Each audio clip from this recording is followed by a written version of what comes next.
मैं आरती तेरी गाऊं ओ केशव कुंज बिहारी. संगमरवरी देव्हाऱ्यात बसलेली राधाकृष्णाची मनभावक सुंदर मूर्ती. त्या मूर्तीसमोर बसून त्याची मनोभावे पूजा करणारी ती. त्या राधाकृष्णाच्या मूर्तीप्रमाणेच तेजस्वी भासली त्याला. धुपाच्या सुगंधाने वातावरण अगदी प्रसन्न झालं होतं. त्याचा सगळा स्टाफ आरतीसाठी तेथे हात जोडून उपस्थित होता. नित्यक्रमच होता त्यांचा. त्याशी दिवसाची सुरुवात होत नव्हती. तोही येऊन हात जोडून उभा राहिला तिथे.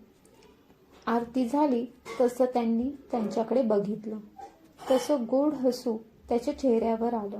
त्यांना बघून माईंनी हातातल्या आरतीवरून हात फिरवून त्यांच्या डोक्यावर हात फिरवला. आरती देऊन झाली तशी सर्वंटने लगेच त्यांच्या हातातून आरतीची थाळी घेतली. तो लगेच वाकून त्यांच्या पाया पडला. आज उशीर का झाला तुला? माईंनी विचारलं. सॉरी माई आजी, काल ऑफिसमधून निघाल्यावर एका पार्टीसाठी जावं लागलं. तुला माहिती आहे ना, बिझनेस रिलेशन टिकवायचे असतील तर अशा पार्टीज अटेंड कराव्या लागतात.